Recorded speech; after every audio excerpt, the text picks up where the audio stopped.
La primera sala del Tribunal Constitucional reanuda su sesión para escuchar alegatos de admisibilidad en la causa Rol 3996 del año 2017.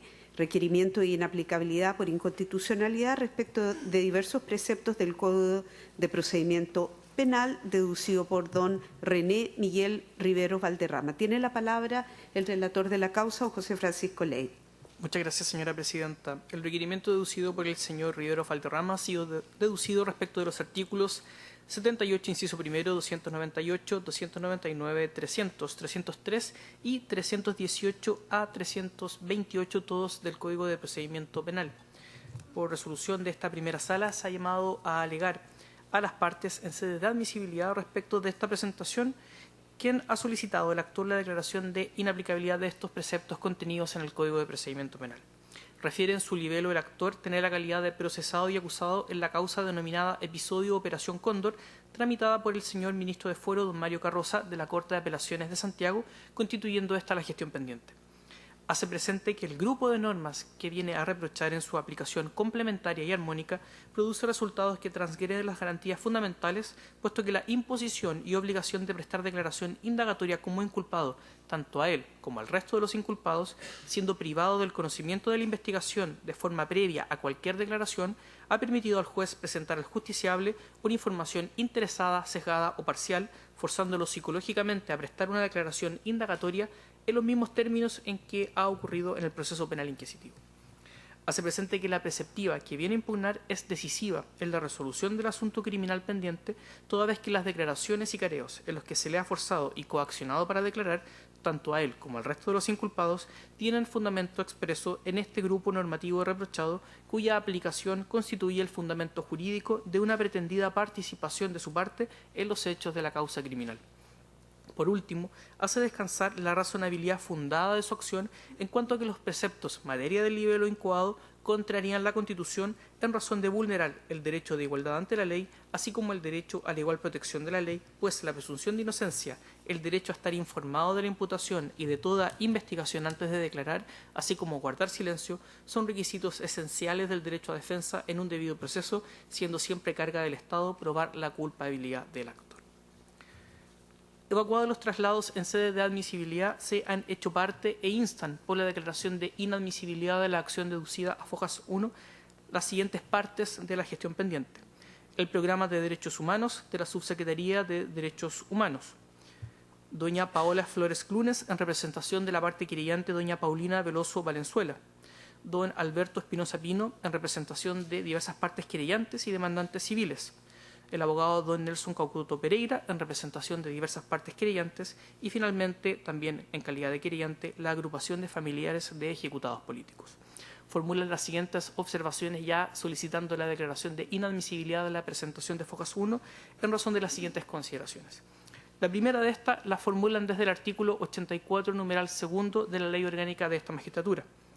Señalan que existe coincidencia entre diversos vicios de inconstitucionalidad denunciados ya con pronunciamientos previos de esta magistratura.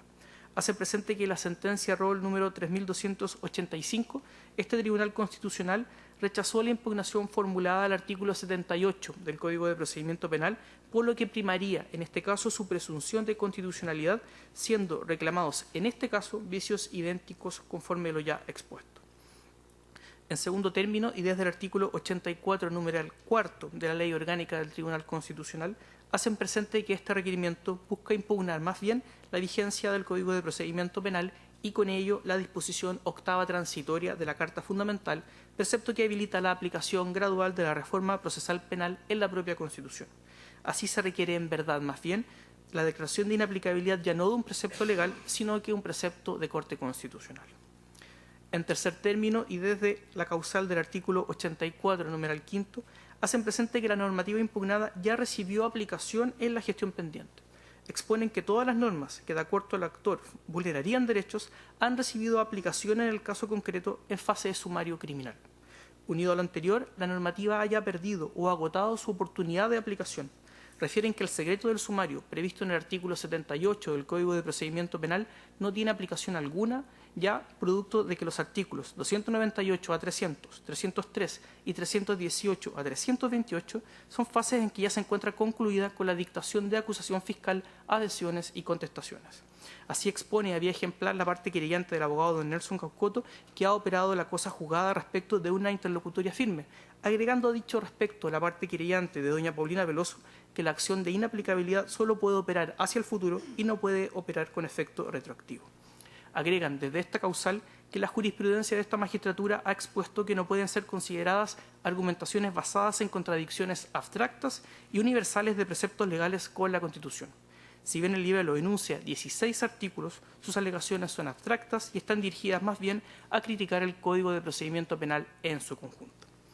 Y por último, desde el artículo 84, numeral sexto, las partes requeridas hacen presente que el requerimiento adolece de falta de fundamento plausible.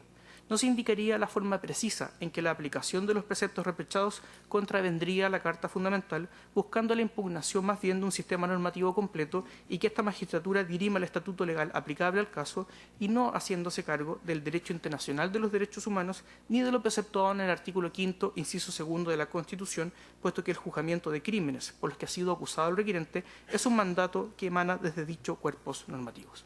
Concluye señalando, señora presidenta, que se han anotado en forma para alegar en estos alegatos de admisibilidad tanto la parte requerente como las partes requeridas.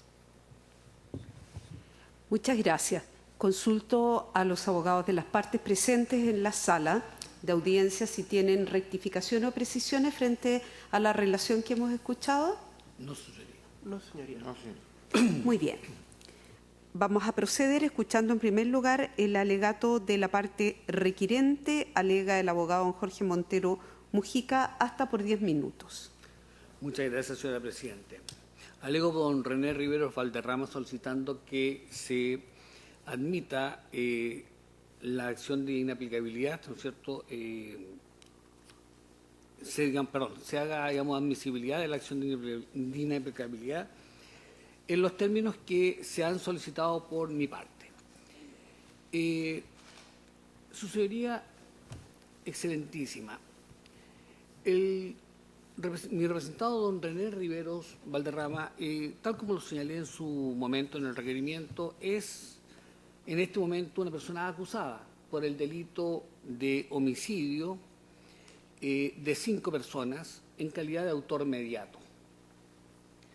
Él ha alegado en forma insistente su falta de participación en estos hechos, pero, ¿no es cierto?, está hoy día con una resolución, ¿no es cierto?, de carácter naturalmente provisional, como resulta ser una acusación, pero está en este instante en ese estado procesal y, por consecuencia, hemos venido en reclamar, ¿no es cierto?, la inaplicabilidad por inconstitucional de las normas que se han señalado. Creemos que estas normas, su señoría excelentísima, vulneran fundamentalmente 2 garantías que la Constitución asegura a cada una de las personas en este país. La primera es el de la igualdad ante la ley, que está contemplada en el artículo 19, número 2, y la segunda fundamentalmente es la del 19, número 3, inciso 6, la relativa al debido proceso fundamentalmente. La verdad, su señoría, es que en particular don René Riveros, ¿no es cierto?, le correspondió ser citado a declarar por el ministro Carroza y en esa circunstancia debió declarar, como ocurre casi en todos los casos, pero yo tengo que personalizarlo en mi cliente.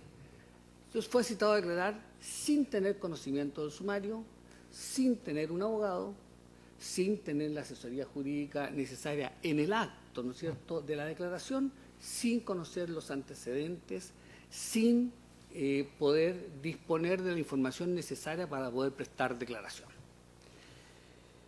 Todas estas situaciones, su señoría, hoy por hoy se encuentran contempladas en el ordenamiento procesal penal a través de lo que es el Código Procesal Penal.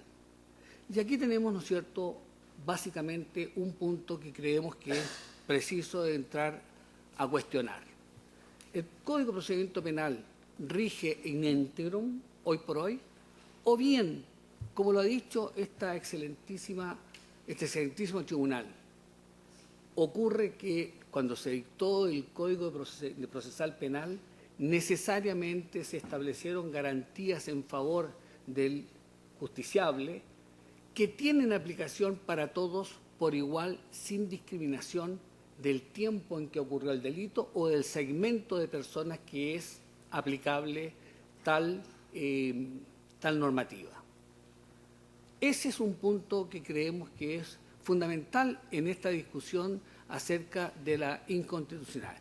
El debido proceso, como principio constitucional, su señoría excelentísima, lo ha instituido, lo ha reconocido incluso esta excelentísima Corte, lo ha instituido como un deber del legislador. Es un deber del legislador establecer los basamentos del debido proceso.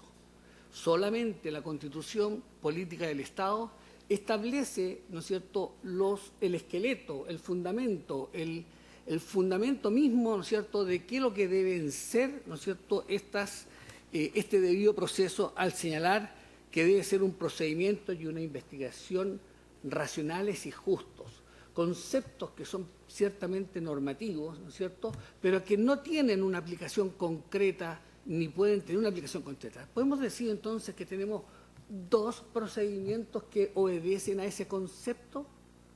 El Código de Procedimiento Penal antiguo obedece a ese concepto, el Código de Procedimiento Procesal Penal obedece a ese concepto.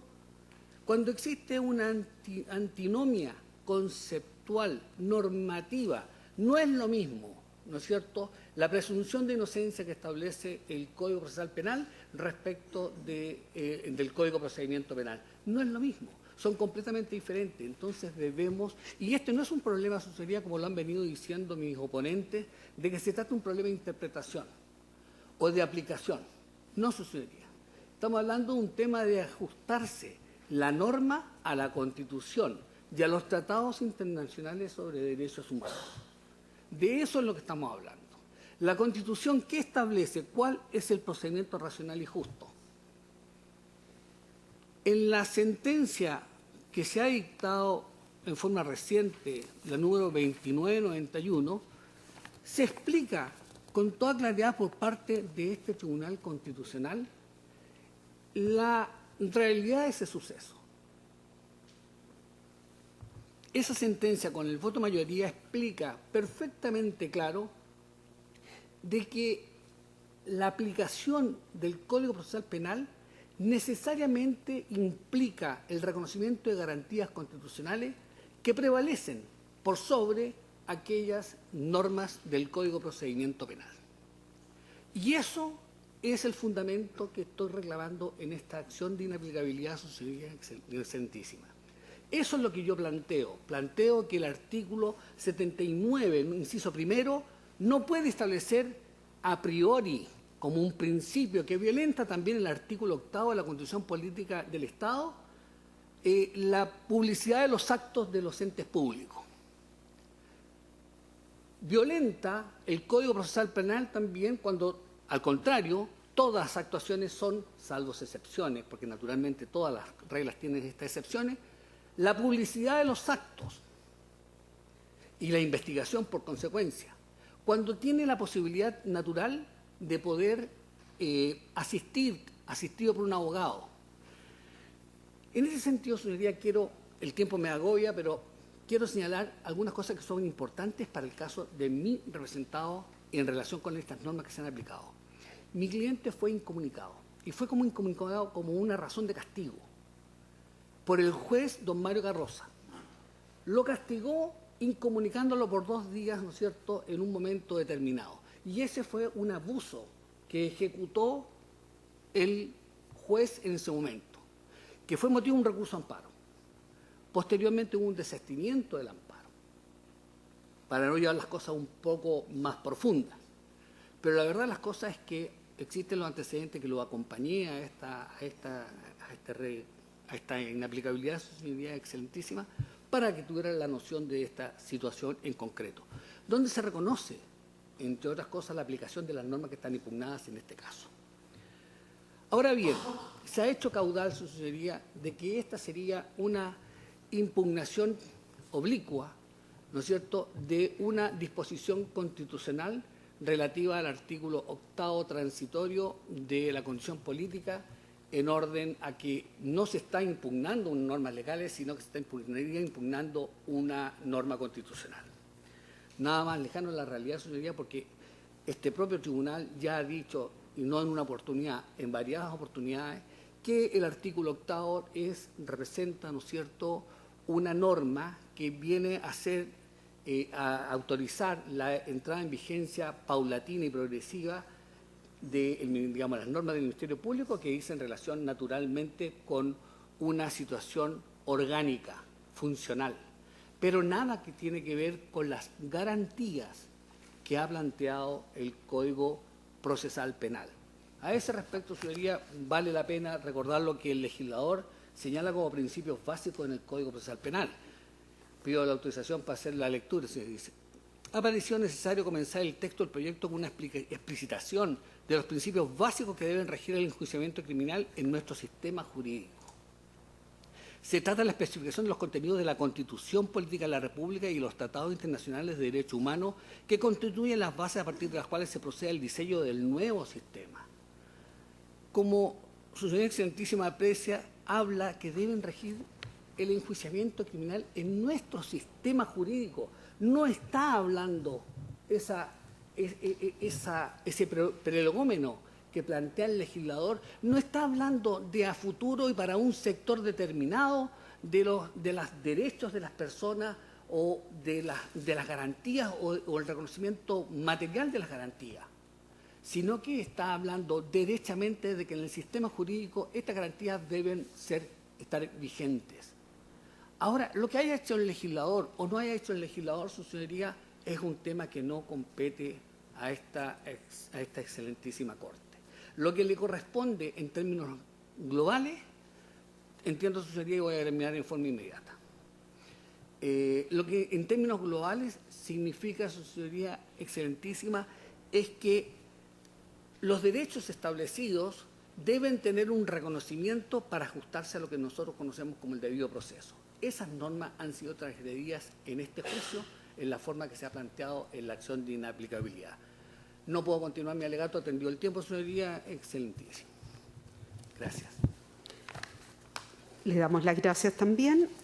A continuación, por los querellantes y demandantes civiles, Elizabeth Velázquez Mardones, Tatiana Velázquez Martínez, Solange Velázquez Martínez, Marco Antonio Velázquez Martínez y Erna Velázquez Mardones, alega el abogado Alberto Espinosa Pino, hasta por 10 minutos. Gracias, señor presidente. Señora Presidente, por la venia, señoría excelentísima, alego, solicitando en la investidura que usted acaba de señalar, solicitando que se declare inadmisible este requerimiento de inaplicabilidad en razón de lo dispuesto en el artículo 84, número 6 de la Ley Orgánica Constitucional de este tribunal, toda vez que este requerimiento adolece de manifiesta falta de fundamento, su señoría. Hemos escuchado el alegato del requirente, de la parte requirente, pero yo me voy a referir concretamente al texto del requerimiento, en donde se expresa con mucha claridad esta falta de fundamento, puesto que coloca el eje del conflicto constitucional en un ejercicio comparativo entre dos códigos procesales penales, el Código de Procedimiento Penal y el Código Procesal Penal. A eso se reduce este requerimiento de inaplicabilidad en términos bastante genéricos que son muy elocuentes en el texto del requerimiento. Me voy a permitir citar algunas expresiones. Dice, en este caso no es posible ni razonable la determinación singular de una disposición de ese ordenamiento procesal para así pedir la inaplicabilidad de solo una de las disposiciones precisamente. Es decir, hay una argumentación bastante genérica para decir que para fundamentar este requerimiento de inaplicabilidad. En general, sostiene, sigo leyendo, señoría, si me permite, podemos afirmar que la gran mayoría de las normas, en el título 6 y 4 del libro 2 del Código de Procedimiento Penal, denominados de la citación, de la detención, prisión preventiva, de las declaraciones del inculpado constituyen una flagrante vulneración del derecho a la igualdad y el derecho a la igualdad y el derecho a la igual protección ante la ley que establece el artículo 19 de la Constitución. Nuevamente se expresa un requerimiento bastante poco sustentable, ¿no? Genérico. Dice, la gran mayoría de estas disposiciones parecen ser que son violan o afectan, ¿no es cierto?, una norma constitucional. Después dice, puesto que en conjunto, hace la descripción, dice después, en este caso concreto, como señalando en este caso concreto los artículos 78, 298, y hace una enumeración enunciativa del Código de Procedimiento Penal, puesto que en conjunto estas disposiciones vulneran y transgreden la Constitución Política de la República. Yo no sé hasta qué punto esto puede llegar a configurar una fundamentación suficiente y necesaria como para que este requerimiento de inaplicabilidad pueda ser acogido o pueda ser declarado admisible, su señoría. En conjunto transgreden la Constitución. Después coloca nuevamente el eje de su argumentación en este contrapunto. El conflicto lo centra en que hay un procedimiento que está en extinción, la muerte natural del procedimiento inquisitivo, y que es frente al procedimiento penal contenido en el Código Procesal Penal. O sea, claramente él coloca el énfasis, el enfoque en la aplicación de estos dos tipos de procedimientos penales, señoría. Sabemos perfectamente que hay dos procedimientos penales, están vigentes los dos.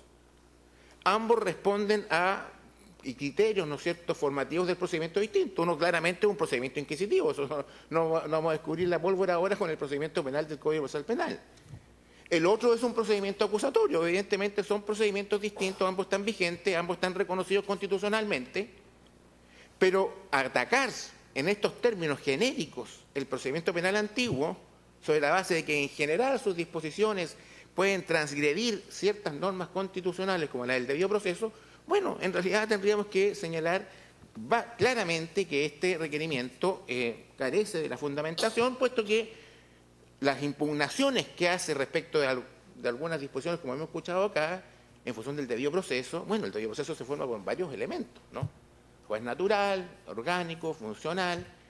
Hay un procedimiento, ¿no es cierto?, que hay un juez que está sujeto a un control jurisdiccional por la vía de los recursos procesales en el antiguo procedimiento penal, al recurso de apelación, todo es apelable en el antiguo procedimiento penal, todo es revisable por el Tribunal Superior, de modo todo el carácter inquisitivo que se le atribuye al juez, ¿no es cierto?, de la primera instancia, aparece morigerado por la posibilidad de recurrir, su señoría. De modo que todos los planteamientos que hace el requirente han debido ser alegados por la vía del procedimiento penal, como él mismo lo ha reconocido, es decir, cuando hubo o él estimó que había una afectación a su derecho a la libertad personal, recurrió de amparo, su señoría, lo dijo, recurrió de amparo. Entonces, ahí están las herramientas. El propio procedimiento penal establece, ubicado el requerimiento en ese contexto, el propio procedimiento penal le da las herramientas al imputado o inculpado, como se llama en el antiguo procedimiento penal, al inculpado, al procesado, para que tenga derecho a la defensa. Puede rehusarse a declarar el inculpado. Es cierto. No está consagrado el derecho a guardar silencio en los términos que está consagrado en el Código Procesal Penal nuevo. Es cierto. Pero sí consagra el Código de Procedimiento Penal el derecho a rehusarse a prestar declaración. Así lo sostiene el artículo 327 del Código Procesal Penal. Y en caso de rehusarse a prestar declaración, el juez tiene que advertirle que en caso que no preste declaración, simplemente esto va a afectar su derecho a la defensa. ¿Y qué es lo que establece el Código Procesal Penal en relación a la declaración del inculpado o imputado en ese procedimiento? Que la declaración del imputado constituye un medio de defensa. ¿Y qué es lo que establece el Código Procesal Penal acá? Que si usted no declara, se está privando usted, inculpado, de un medio de defensa, evidentemente. Ahora, la exigibilidad de que sea prestada por un abogado o no, bueno, eso puede ser discutible. Incluso el Código Procesal Penal permite que el imputado no declare frente a un abogado ante la policía y en el mismo tribunal. De modo que la razón por la cual esta parte solicita que se declare inadmisible este requerimiento de inaplicabilidad es porque está sostenido en argumentaciones, ¿no es cierto?, que privan a este requerimiento de la fundamentación de la racionalidad suficiente y necesaria para que esto lleve a una tramitación más allá de la admisibilidad y se entre a cuestionar a ver la cuestión de fondo. Señoría, esto es un examen de admisibilidad in limine litis, es decir, previo a la cuestión de fondo y por razones de economía procesal, para no comprometer el ejercicio de esta función jurisdiccional, ¿no es cierto?, en una cuestión que medianamente aparece clara y que los derechos que el requirente pueda ver afectados los puede ejercer en la sede correspondiente. Y no es esta la oportunidad ni esta la instancia para discutir si cometió o no cometió, si se le declaró o no declaró, si los medios de prueba son o no son suficientes, o son suficientes, si estamos en sumario o plenario. No, señoría. Eso el Código Procesal Penal le da las herramientas al inculpado.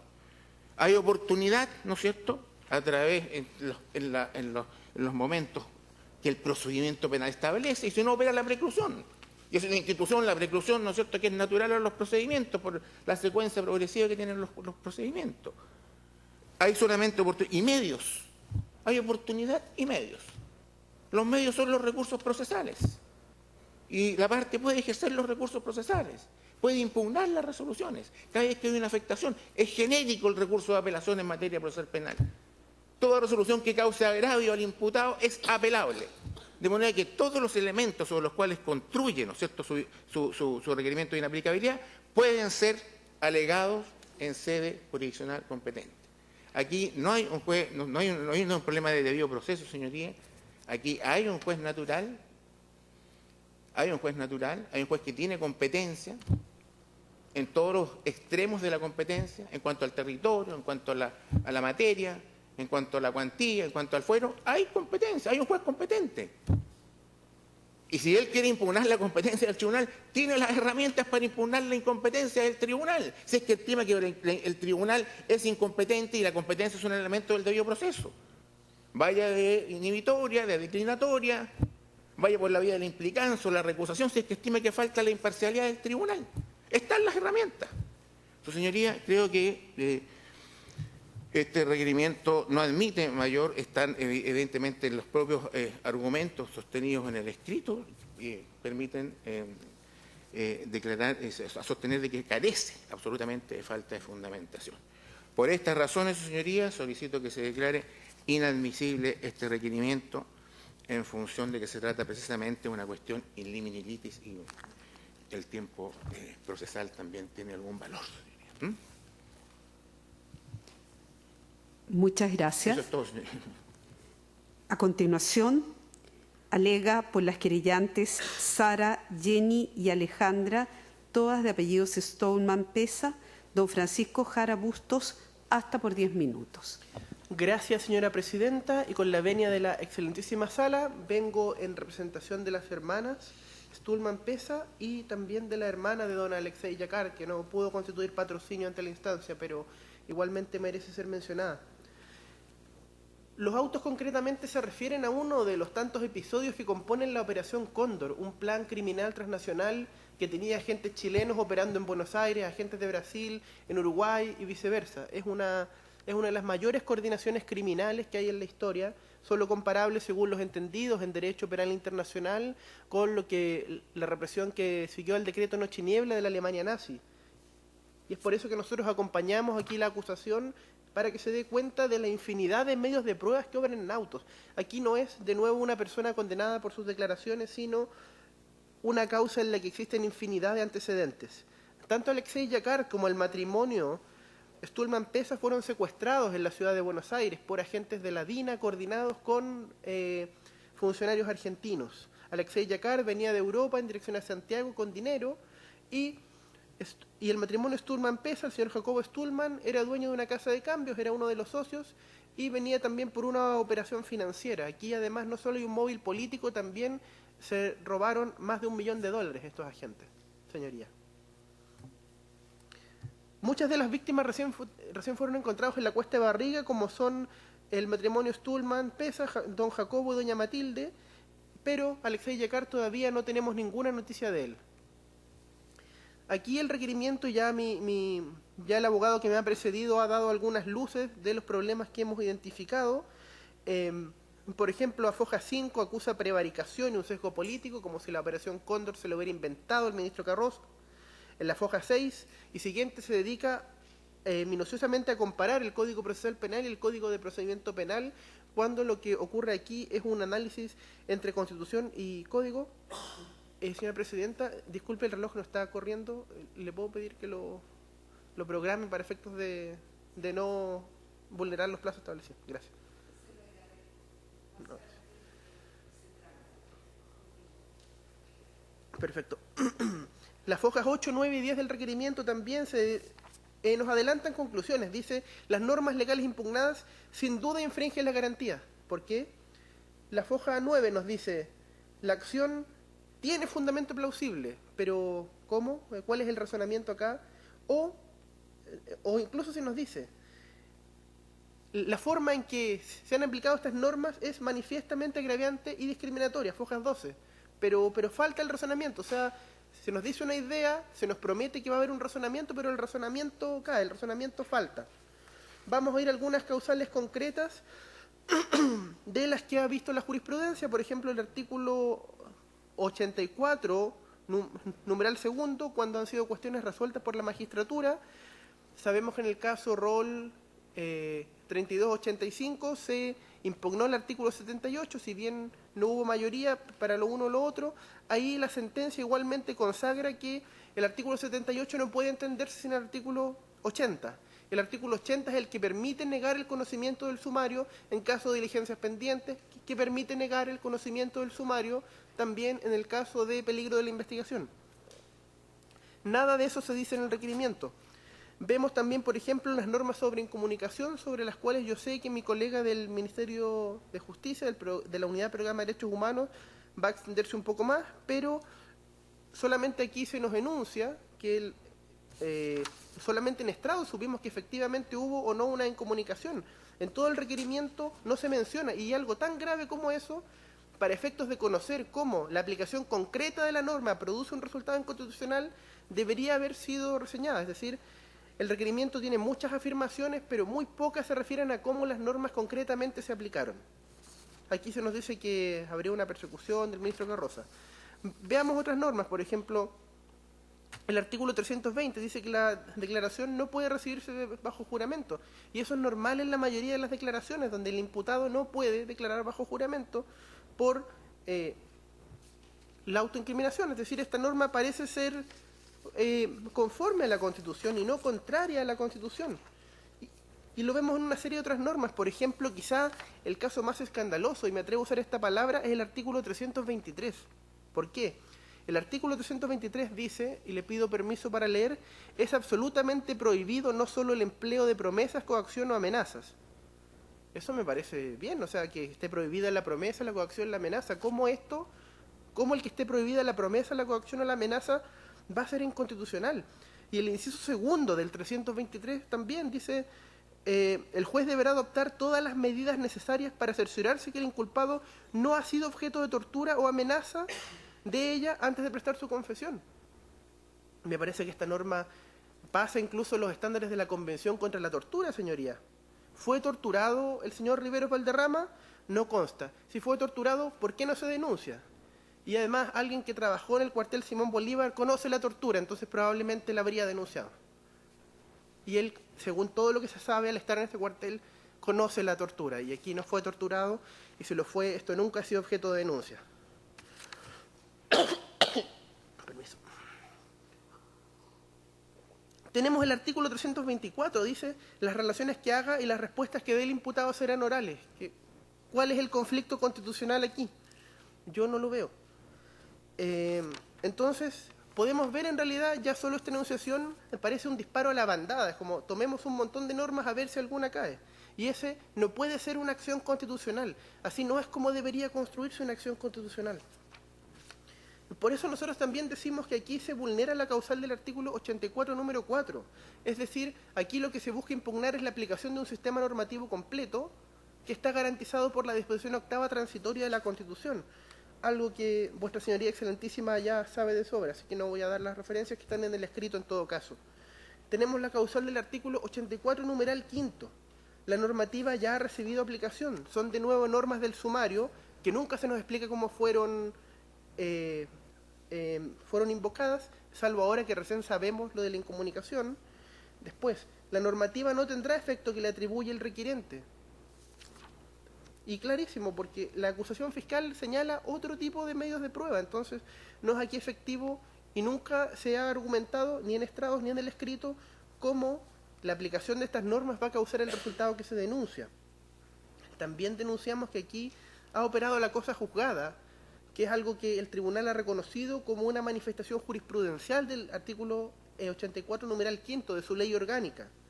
Es decir, el artículo 424, cuando está ejecutoriada la resolución que declara cerrado el sumario y se dicta la acusación fiscal y se pueden emplear las pruebas que obran en el sumario para acreditar estos hechos, tenemos esta causal.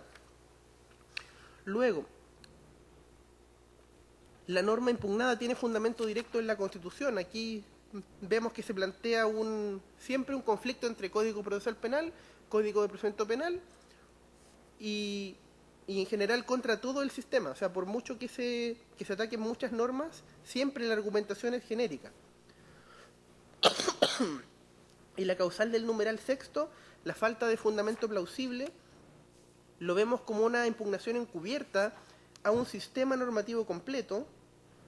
Y me gustaría decir otra cosa, que también, pese a la profusión de normas que se indican, pese al intento de abarcar todo, igualmente hay reglas jurídicas que son aplicables y no fueron invocadas. El artículo 108, el artículo 110, el artículo 111, el artículo 327, el artículo 424, todos del Código de Procedimiento Penal.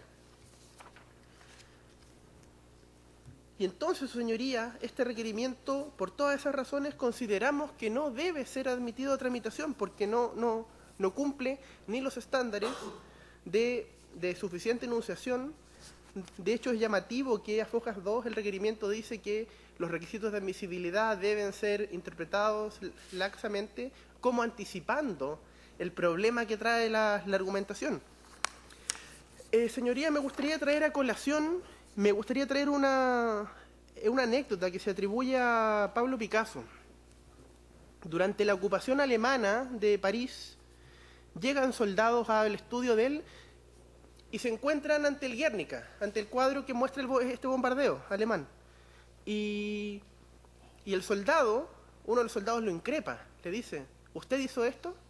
Y Picasso se da vuelta y le dice, no, lo hicieron ustedes. Aquí es lo mismo, aquí se acusa el procedimiento, se acusa al ministro Carroza, pero no se puede negar la Operación Cóndor, no se puede negar los 3 secuestros, los 5 homicidios calificados y verdaderamente toda la cantidad de evidencia que hay, señoría. Por todas estas razones, respetuosamente solicito que se declare la inadmisibilidad de esta presentación. Muchas gracias, señoría, y doy por concluido mi alegato. Muchas gracias. Le rogaría a los dos señores abogados que pasaran hacia atrás para que pudieran ocupar los escritorios la abogada Alfonsina Peña y la abogada Paola Flores.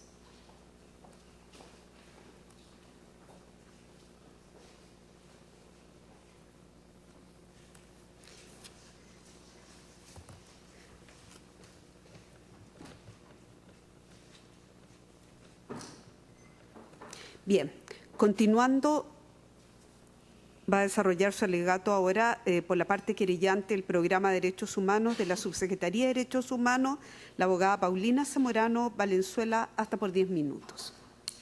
Muchas gracias, señora presidenta. Con la venia de este excelentísimo tribunal, comparezco en representación del Programa de Derechos Humanos del Ministerio de Justicia y Derechos Humanos solicitando a su señoría que declare la inadmisibilidad del presente requerimiento, porque dicha acción, su señoría, carece de fundamento plausible tal como ya se ha sostenido en esta audiencia, y porque los preceptos impugnados ya tuvieron aplicación en la gestión pendiente la cual incide el presente requerimiento. Esto sería fundamentado de conformidad a las causales contempladas en el número 5 y número 6 del artículo 84 de la Ley Orgánica Constitucional. Su señoría, en cuanto a la primera causal, que dice relación con la falta de fundamento plausible, Solamente me gustaría agregar algunos puntos. El primero que quiero señalar es que el presente requerimiento carece de fundamento plausible porque no contiene una descripción clara, precisa y detallada acerca de la forma en que la aplicación de determinados preceptos del Código de Procedimiento Penal contravendrían, en el caso específico, la Constitución. Sucede que el requirente señala de manera genérica, tal como ya lo expusieron las otras partes, señala de manera genérica la afectación de garantías fundamentales, pero sin pronunciarse acerca de la forma en que las disposiciones del Código de Procedimiento vulneran dichas garantías, lo cual deja en evidencia, su señoría, la falta de argumentos, su señoría, falta de suficiencia material en los argumentos planteados en esta acción. Por tanto, como el requirente no expresa de manera clara, delimitada y específica la forma en que se podría producir la contradicción constitucional, entonces el requerimiento se convierte en un reproche de constitucionalidad de carácter abstracto, teniendo por finalidad objetar diversas instituciones del sistema del procedimiento penal antiguo, como lo es el secreto sumario, la incomunicación del reo, las declaraciones indagatorias que presta el procesado en la causa, sin realizar un examen acerca de la inaplicabilidad por inconstitucionalidad de un precepto legal en el caso concreto. Su señoría, el requirente, a través del uso ilegítimo de esta acción inconstitucional, pretende cuestionar la aplicación del sistema general de normas contenidas en el procedimiento criminal, efectuando una comparación con el sistema de garantías contemplado en el Código Procesal Penal. Para ello, se hace valer de una serie de disposiciones contenidas en el Código Procedimiento Penal con la finalidad de darle una supuesta apariencia de reproche de constitucionalidad, aunque vacía de contenidos y de fundamentos. Este excelentísimo tribunal ha señalado que cuando la acción está dirigida a cuestionar la aplicación del sistema de procedimiento penal, no resulta compatible con el ámbito de acción de inaplicabilidad por inconstitucionalidad en cuya virtud se exige un cuestionamiento concreto de unos o más preceptos legales cuya aplicación contravenga nuestra Carta Fundamental. Por tanto, es posible advertir, su señoría, que estamos en presencia de un conflicto de mera legalidad, porque el requirente divaga en torno al estatuto procesal más favorable a sus pretensiones, buscando asimilar la normativa del Código de Procedimiento Penal a los principios y normas que se encuentran contemplados en el Código Procesal Penal, siendo dicho razonamiento, en opinión de este excelentísimo tribunal, de resorte exclusivo del juez de fondo. A mayor abundamiento, este excelentísimo tribunal,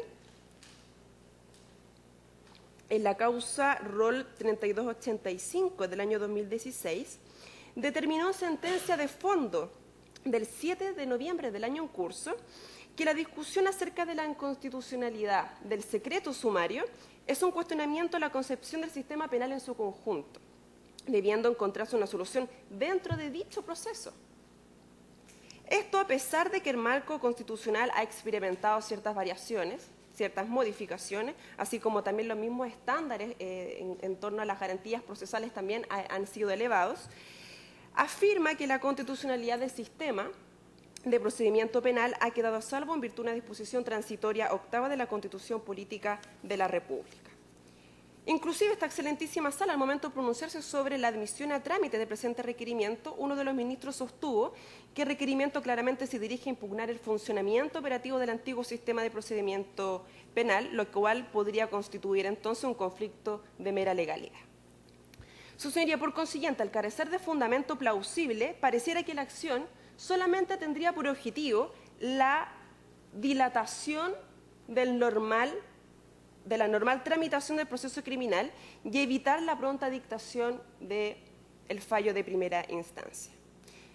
En segundo lugar, el requerimiento es inadmisible porque los preceptos impugnados ya recibieron aplicación en la gestión pendiente. Y en este aspecto me gustaría referirme en primer lugar en torno a la objeción de constitucionalidad del secreto en la etapa sumario, señalando, señoría, que no produce efecto alguno por cuanto se trata de una disposición que ya recibió aplicación en el proceso. Y esto es así por dos razones. La primera, porque la causa se encuentra en plenario desde el 16 de febrero del año 2016, fecha en la que se dicta el auto acusatorio. Y en específico, su señoría, la causa actualmente se encuentra con el término probatorio vencido, es decir, estamos próximos a una dictación del fallo de primera instancia. Por tanto, su señoría, estamos en una fase procesal donde no rige el secreto que está aludiendo el requiriente. En segundo lugar, a esta parte le extraña que el requiriente aluda a la inconstitucionalidad del secreto sumario, dado que el juez le otorgó el conocimiento del sumario con fecha 3 de septiembre del año 2016, a fojas 18.227. Cuando éste lo solicitó a través de su defensa al momento en que fue notificado del auto de procesamiento, pudiendo entonces, su señoría, tener acceso al contenido de la investigación de la causa. Lo mismo sucede en el caso de las impugnaciones de los preceptos que se refieren a la incomunicación del reo y a las declaraciones que el inculpado presta en el proceso, toda vez que se tratan de actos que ya también se verificaron en la causa criminal. A mayor abundamiento sucedería en relación a la incomunicación del reo, con fecha 27 de agosto del año 2015, a fojas 18.164 de la gestión pendiente, el ministro instructor decidió incomunicar al requerente por el plazo de 2 días, tal como lo señaló también la parte requerente en estrado. Y lo hizo su señoría por considerar que dicha medida era necesaria para el éxito de la investigación, dado que al momento en que éste presta declaración indagatoria ante el ministro, éste se puso muy violento y así se dejó consignado incluso en dicha declaración. Evidentemente, su señoría, dicha incomunicación, que fue en agosto del año 2015, ya no se encuentra vigente, por tanto, se trata de un precepto que ya se le dio aplicación. En conclusión, su señoría, pierde sentido discutir la constitucionalidad de normas que se refieren a la asistencia letrada, al derecho a no declararse culpable, a guardar silencio, si éstas inciden en actuaciones procesales que ya se realizaron en el momento procesal oportuno. No es posible sostener, su señoría, que el presente requerimiento evitaría la existencia de tales actuaciones judiciales, ni tampoco que dichas disposiciones pudiesen ser decisivas para la gestión pendiente sobre la cual recae. En efecto, su señoría, pareciera ser que el objetivo deseado por el requerente es la de anular actuaciones que ya se realizaron dentro del proceso en la que incide la gestión pendiente, no siendo la vía idónea el ejercicio del presente requerimiento.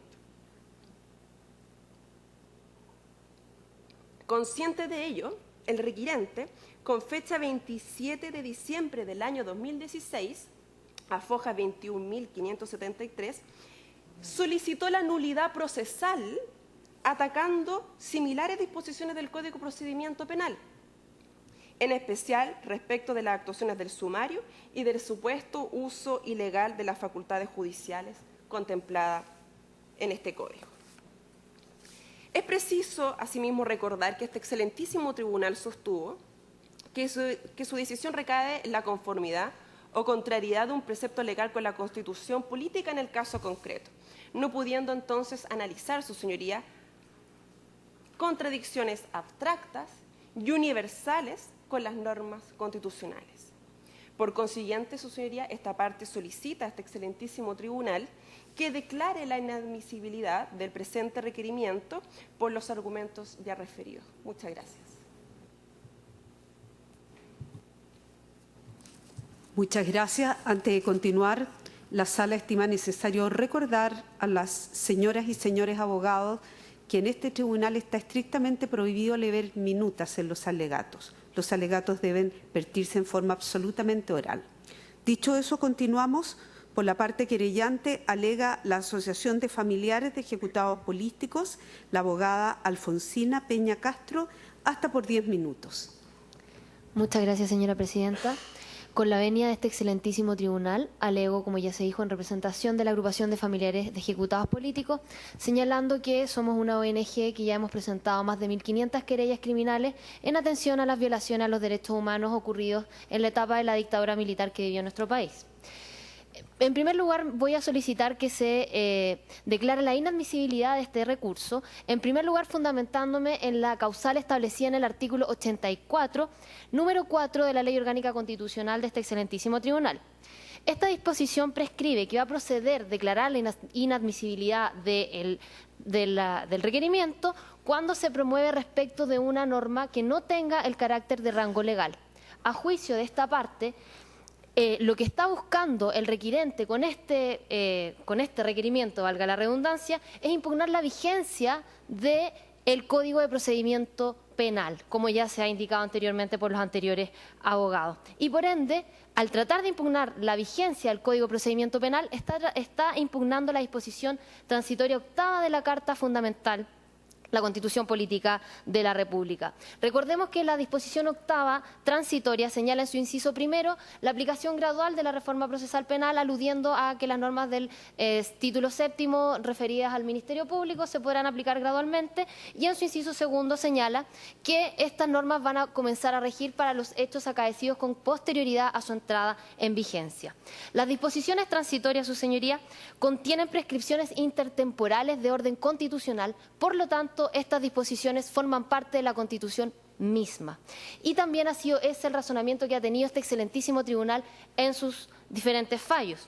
En ese sentido, cabe recordar que este tribunal dijo en Autos Roll 741 que, a propósito de esta aplicación temporal de la norma, el constituyente, ya sea originario o derivado, ha decidido aplicar normas excepcionalmente, ¿cierto?, con esta aplicación temporal, en razón de que se ha estimado necesario por la naturaleza de las normas aplicables y precisamente alude al nuevo sistema de enjuiciamiento criminal en esta causa que yo acabo de señalar.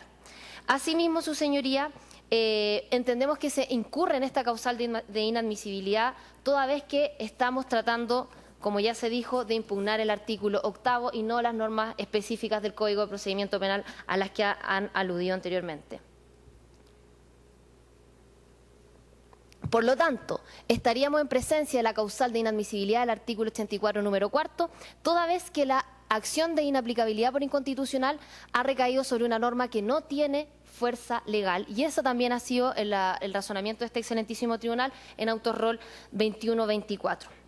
Ahora bien, también entendemos que este recurso es inadmisible por lo señalado en el artículo 84, número 5 de la Ley Orgánica Constitucional de este tribunal, toda vez que esta norma prescribe que se podrá declarar la inadmisibilidad del requerimiento cuando aparezca del precepto legal impugnado que no ha de tener aplicación o que ella no resultará decisiva en la resolución del asunto.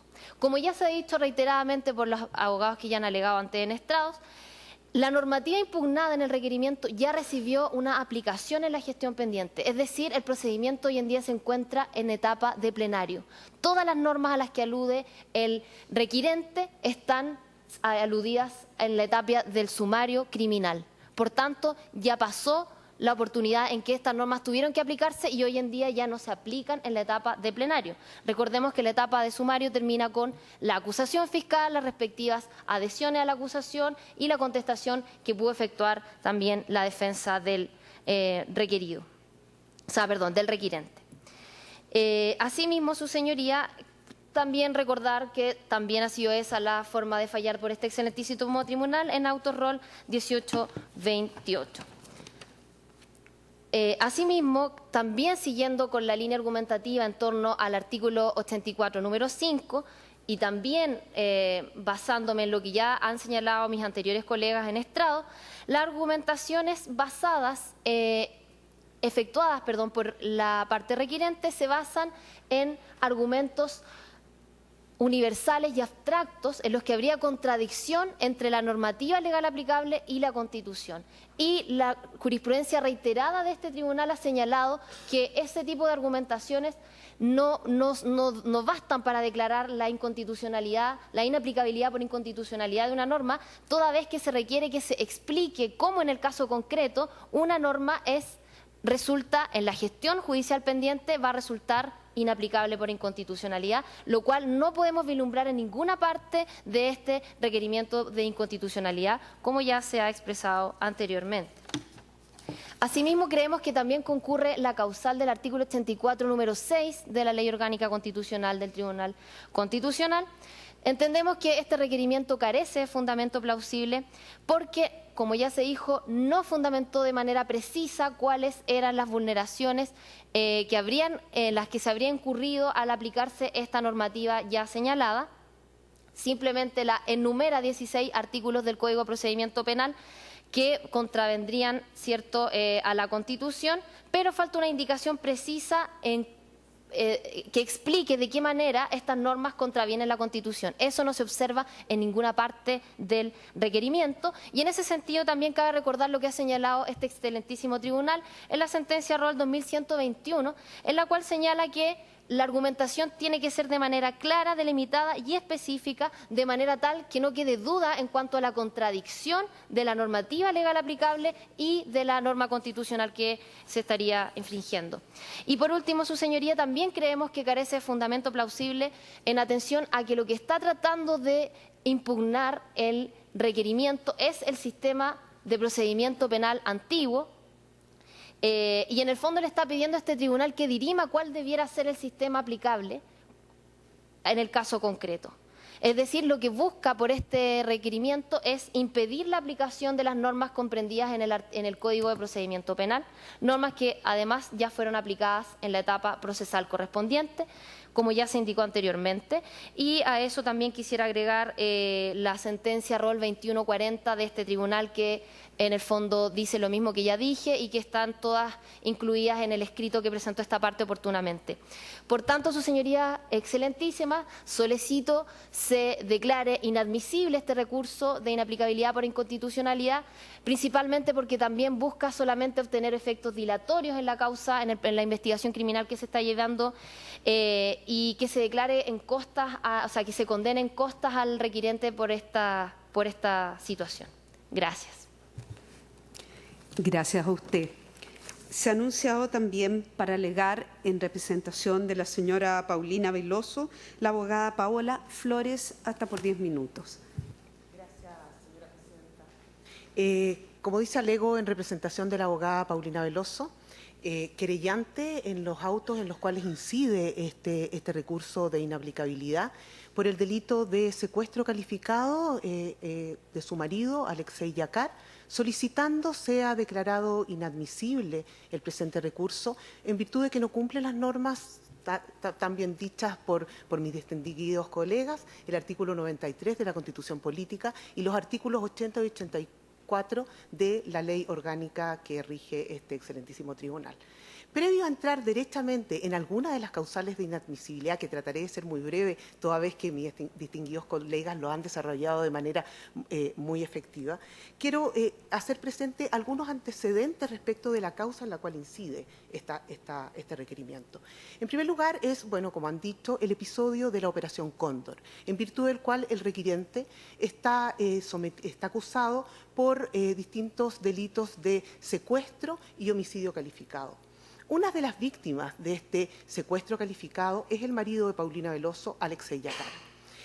Alexei Yakar, en el momento de su detención, era estudiante de la Universidad de Ginebra de Economía, era un ciudadano suizo-chileno que residía en Ginebra con Paulina y tenía en ese momento solo 25 años, Alexei. Paulina tenía 18 años. En viaje a Buenos Aires fue detenido en 1977 y solamente el año 2015 hemos podido saber que fue traído, muy malherido, al Centro de Exterminio Simón Bolívar. Centro de Exterminio es llamado de esa manera por los propios agentes que declaran en esta causa de Operación Cóndor. Por algún tiempo indeterminado estuvo en dicho centro e incluso los custodios, agentes custodios que declaran este juicio señalan que tuvieron algún tipo de relación con él, incluso lo dicen textualmente, nos encariñamos con Alexei. Fue brutalmente torturado y hemos sabido que fue asesinado con gas sarín. Alexei entonces desapareció el año 1977 y desde hace 40 años, Paulina cada día ha tratado de establecer cuál es la verdad de estos hechos y solamente el 2015 hemos tenido en este proceso algún indicio de dicha verdad.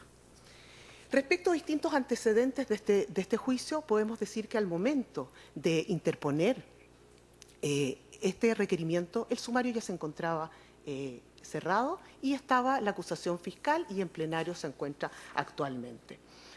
Habiendo vencido el término probatorio y encontrándose pendiente medidas para mejor resolver, el plazo está pasando. Dicho esto, me refiero derechamente a algunos de los requisitos de inadmisibilidad que pensamos que no son cumplidos en este requerimiento interpuesto. En razón de tiempo y de que mis distinguidos colegas han detallado principalmente todo lo que tiene que ver con el fundamento plausible y la falta de especificidad respecto de las normas citadas como inconstitucionales, me quiero referir a 3 aspectos. Primero, la existencia de una gestión pendiente. En segundo lugar, el requisito que se refiere a que las normas impugnadas tengan aplicación en dicha gestión pendiente. Y en tercer lugar, quiero referirme a que la aplicación de las normas impugnadas sean decisivas en la resolución del asunto. Respecto de la gestión pendiente, hemos escuchado en general, y está dicho precisamente en el requerimiento, que la gestión pendiente es el proceso, un concepto general. Sin embargo, lo característico de esto es que las normas que cita es solamente de una parte del proceso, o sea, del sumario. ¿Cómo podemos decir entonces que esa es la gestión pendiente, el proceso, cuando en realidad el sumario al cual se refiere ya terminó? Y el plenario, en la etapa en la cual está este proceso, ¿no se aplican esas normas pendientes? ¿Podemos decir entonces que no hay gestión pendiente a la cual se deban aplicar esas normas? Si vamos un poquito más adelante respecto de este argumento, podemos señalar que el proceso penal antiguo se divide en 2 etapas. Primero, una etapa investigativa que tiene sus propias normas del sumario. Y segundo, una etapa que es el juicio propiamente tal, que tiene también sus propias normas.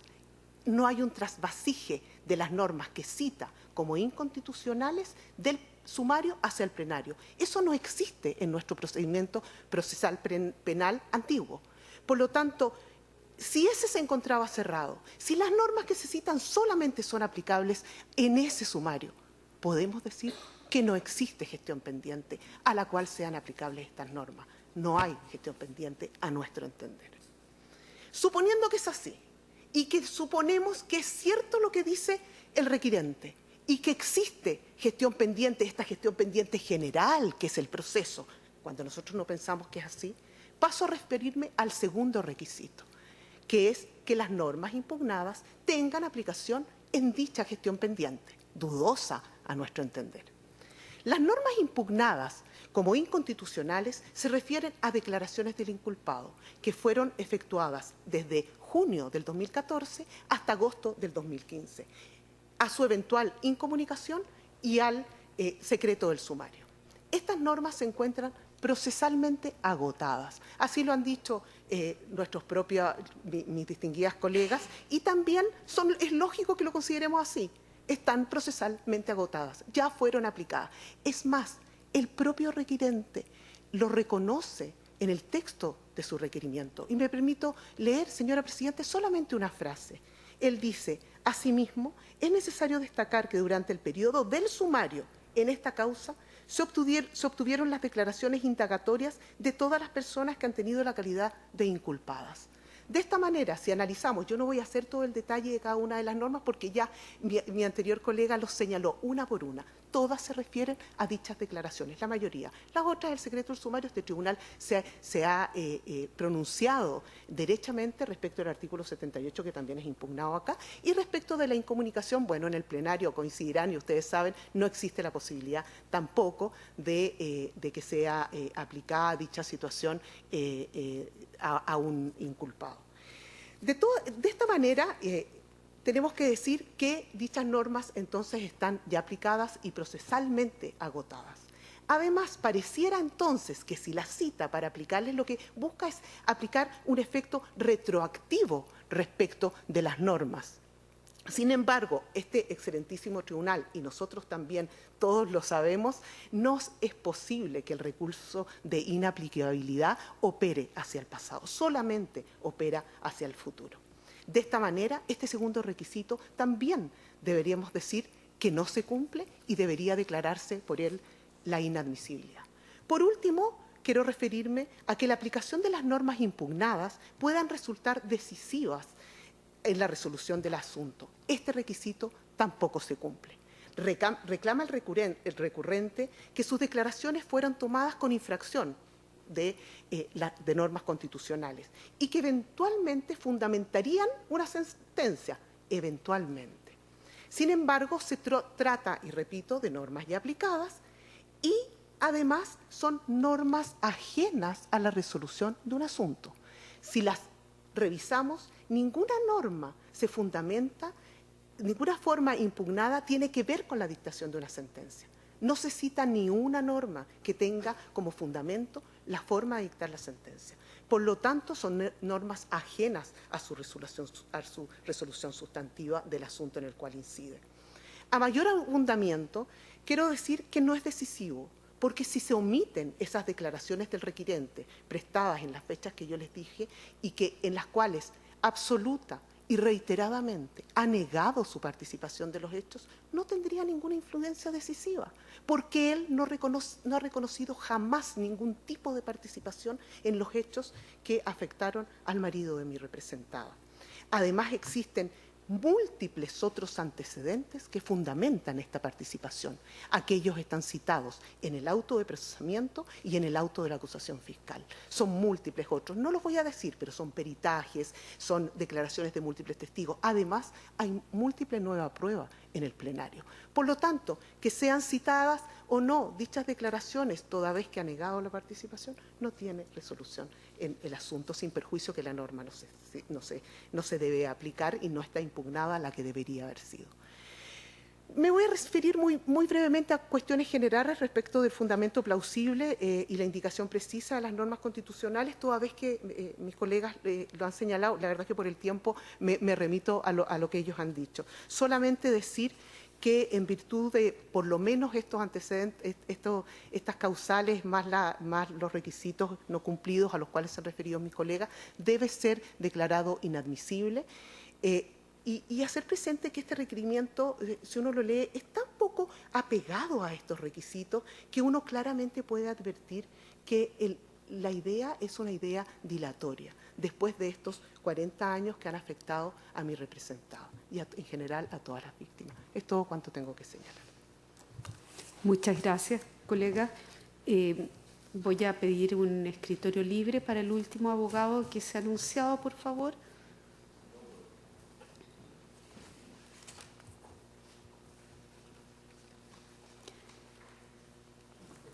Buenas tardes, tome asiento. Ya le van a traer su vaso de agua. Entonces, por el querellante don Enrique Correa y por los demandantes civiles que corresponden a la familia de don Hernán Soto Salinas, alega el abogado don Boris Paredes, hasta por 10 minutos. Gracias, señora presidenta. Alego solicitando se declare inadmisible el requerimiento presentado en base a las siguientes consideraciones. Excelentísimo Tribunal, esta parte estima que acá no se cumplen dos requisitos como se ha señalado específicamente, pero creo que están ligados entre sí por la forma como se interpuso el requerimiento. Es decir, el hecho de que no tenga fundamento plausible va de la mano con el hecho de que estas normas no sean decisorias del asunto. Me explico. Se hace alusión acá en términos generales, no me referiré a cada una de las normas, a tres características del antiguo procedimiento penal o del que se está aplicando en este momento, en esta causa, a estos criminales. Primero, el secreto del sumario. En segundo lugar, la declaración del inculpado. Y en tercer lugar, se se hace a la forma como se toma declaración y a la posibilidad de incomunicación. Excelentísima Corte, yo no sé cómo el secreto del sumario, en este caso en cuestión particular, puede haber planteado un problema decisorio litis. Si ya en los derechos del inculpado se le da la posibilidad de pedir el conocimiento del sumario, la pregunta es una sola, para saber si puede ser decisoria litis. ¿Lo hizo? Respuesta, no. No pidió conocimiento del sumario cuando estaba en calidad de inculpado. ¿Cuándo lo hizo? Cuando fue procesado. ¿Cuál fue la respuesta del juez? Al lugar. Se le dio conocimiento del sumario. ¿En qué forma eso puede ser decisorio litis? Es más, falta de fundamento porque no explica cómo. Entonces, acá estamos frente a una situación de que alguien podría eventualmente señalar me está afectando de alguna manera. Si pido conocimiento del sumario, no me dan, apelo y en el intertanto de ese recurso de apelación presento un requerimiento de inaplicabilidad por inconstitucional. Tal vez ahí estaríamos siquiera en la discusión, sin perjuicio de lo que ya ha dicho este excelentísimo tribunal, que no me referiré. Pero en estas condiciones, no habiendo solicitado, no habiendo tratado de ejercer derechos, sencillamente se convierte en afirmaciones temerarias, carentes de fundamento y que jamás, además, van a poder influir en lo dispositivo. Excelentísima Corte, pero hay algo que me llama aún más la atención. En el recurso se pretende plantear que acá no existe el derecho al silencio. No existe el derecho a negarse a hablar. Eso es falso. Tan falso es que cuando uno echa una mirada, por ejemplo, a las normas de formación del consentimiento en materia civil, el silencio es neutro. En general, en nuestro sistema, el silencio es neutro. Se dice que no es acá como la canción que quien calla otorga, sino que, a diferencia, el silencio, quien calla nada dice. Salvo casos puntuales, que esos casos puntuales no existen en nuestro Código de Procedimiento Penal. Tanto es así que hay una norma expresa, el artículo 484, que me permito leer su inciso segundo: el silencio del imputado no implicará un indicio de participación, culpabilidad o inocencia. ¿Qué quiere decir? Que el imputado tiene derecho a mantenerse en silencio. Por eso es tan arriesgado y tan osado agarrar un grupo de normas y porque están todas en un mismo texto señalar que todas son inconstitucionales sin leer el código completamente. Eso inmediatamente lo transforma en carente de fundamento. ¿Por qué? Porque tal vez el requerente tenga otra opinión, pero debió haber citado esa norma. Debió haber citado esa norma para explicar qué fue lo que pasó, cómo a pesar de ese texto expreso no está consagrado el silencio. Pero incluso, excelentísima Corte, dentro de las normas que cita él, el artículo 327 nos dice que si el inculpado rehúsa contestar, entre otras cosas, ¿qué pasa? Se limitarán a hacer notar al inculpado que su actitud no impedirá la prosecución del proceso y que puede producir el resultado de privarle de alguno de los medios de defensa. Y aquí ya damos vuelta a la argumentación. El derecho a declarar es un derecho a defenderse, no es para autoinculparse. Obviamente, y eso también ocurre en el nuevo proceso penal, si yo decido declarar, si yo rompo el silencio, si hago uso de mi derecho a declarar, la torpeza en mi declaración puede ser usada en mi contra. Y no solamente la torpeza, lo puedo usar como un mecanismo procesal. ¿Para qué?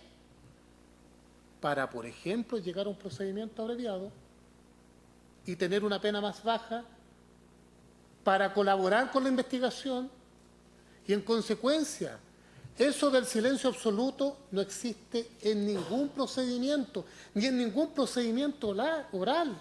Vamos, por ejemplo, al proceso laboral. En consecuencia, lo que se está diciendo acá carece de fundamento, es más, es sencillamente falso. Y cuando es algo falso, carece de fundamento. No seguiré cansando a este excelentísimo tribunal con todo lo que además se dijo. Sencillamente, con estos argumentos, solicitar se declare inadmisible por carecer absolutamente de fundamento y, como consecuencia de ello, es imposible que tenga un carácter decisorio litis. Es todo. Muchas gracias. Consulto a los señores ministros que integran la sala si tienen consultas a los abogados de las partes. No siendo así, se da por terminada esta audiencia.